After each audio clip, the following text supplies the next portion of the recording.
Then he would say, I want you to imagine for a moment that I had my rate offered at the same exact rate that they were offering. If both rates were the same, which realtor would you choose? To which the customer would say, well, yeah, I mean, if you could match the rate, we would definitely go with you. To which Mark would say, since the rates are identical, what made you lean towards me? To which the customer would say, well, you've got 14 years experience in the marketplace. We know you're a President's Award winner. We know that you sell more houses by double or triple the next average realtor. We know that you have a marketing arm behind you that supports you when you market a home. We know that you have an average of 3 days to onboard a house with the complete photos. We know that you do this and we know you do this. And Mark would take out a pen and he would write each one of those things down. And if they were going too fast, he'd say, I apologize, I just want to make sure I understand. Thank you for sharing with me, but you said this, okay, and you said this. And once he'd have about 5, if they start to slow down, he'd say, does it matter to you guys at all, did that part matter to you? Oh yeah, we forgot about the social thing you do. Yeah, so that would be important, okay. What about this, was that anything, did you guys, yeah, oh no, we would want that too. Okay, great, yeah. So he'd have a list of 7, 8, 10 things. Here's what he would do. He would say, folks, I certainly understand what you're looking for. And then he would turn the sheet around and he would say, and obviously if I didn't do any of these things, my rate would be 3%. Because I couldn't possibly ask for something higher without providing more value. That would be unreasonable. But if you folks chose to spend more to get all this value, that's not a mistake either. So really the question is, in this case, would you guys rather save money now and lose money later, or spend money now to make money later? Because the worst thing you can do is go with somebody who can't accurately defend their own value, hoping that they'll defend your house's value.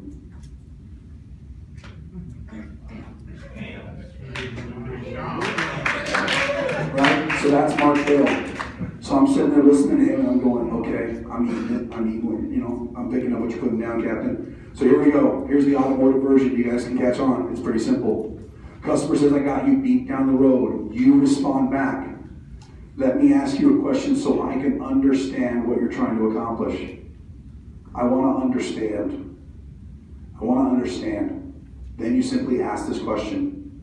For now, let's assume that my price was identical to the price down the road, and I have both keys here. It's called the 2-key close. With both keys.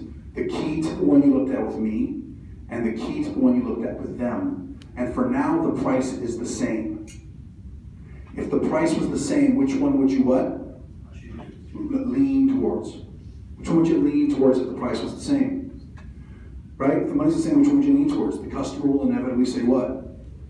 Well, yours. We definitely take yours if you guys, if the price is the same, we take yours. You say, I appreciate that. Do you mind sharing with me what made you what?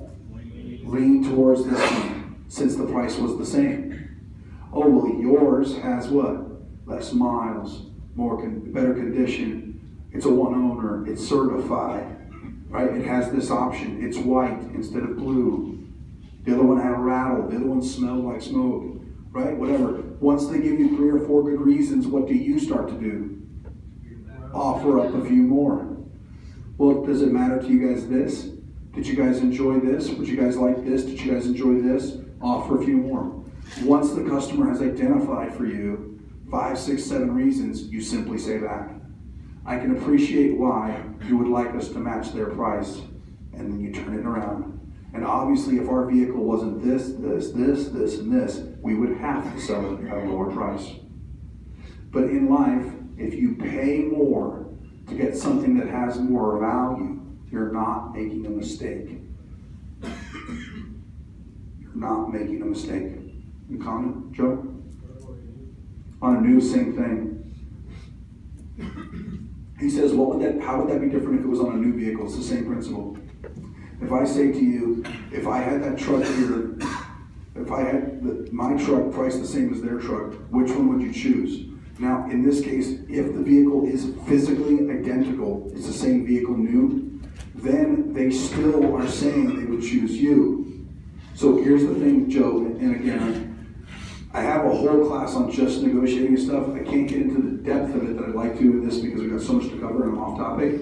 But let me give you a principle that's true in psychology, that's universal, that will help you. Here's the principle. This is the principle of economics, psychology of economics, okay? Here's what you want to know. Whenever you have a choice in front of you, here's what has to happen. There first has to be a recognized difference. So in order to make a choice, you have to first have a difference. The difference has to lead to a preference. The difference has to lead to a preference. Then you can monetize the preference. Let me give you a practical example of that. If you're in the room right now and the difference between a Coke or a Pepsi, if you can't really tell the difference between a Coke or a Pepsi, can I see a show of hands, anybody? Can't really tell. A couple of you are like, yeah, don't really tell. Okay.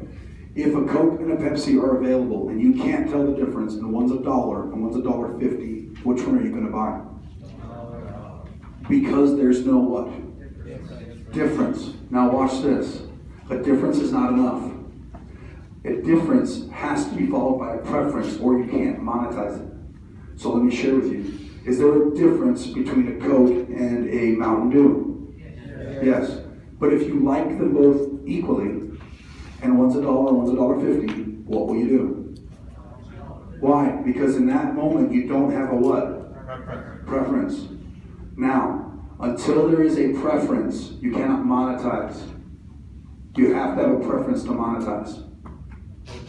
The stronger the preference, the stronger the monetization. You follow what I'm saying? This is the way it works, people. What you have to do is you as a business, as an individual, as a sales professional, you have to start by drawing a huge difference in the marketplace. That difference has to become a preference in the marketplace. Then you can be the monetized preference. That's how it works. So for example, root beer is my worst favorite drink I would ever drink. I'm dying in the desert. I'm wandering through the desert. I haven't drank for 3 days. I stumble across a case of ice cold root beer.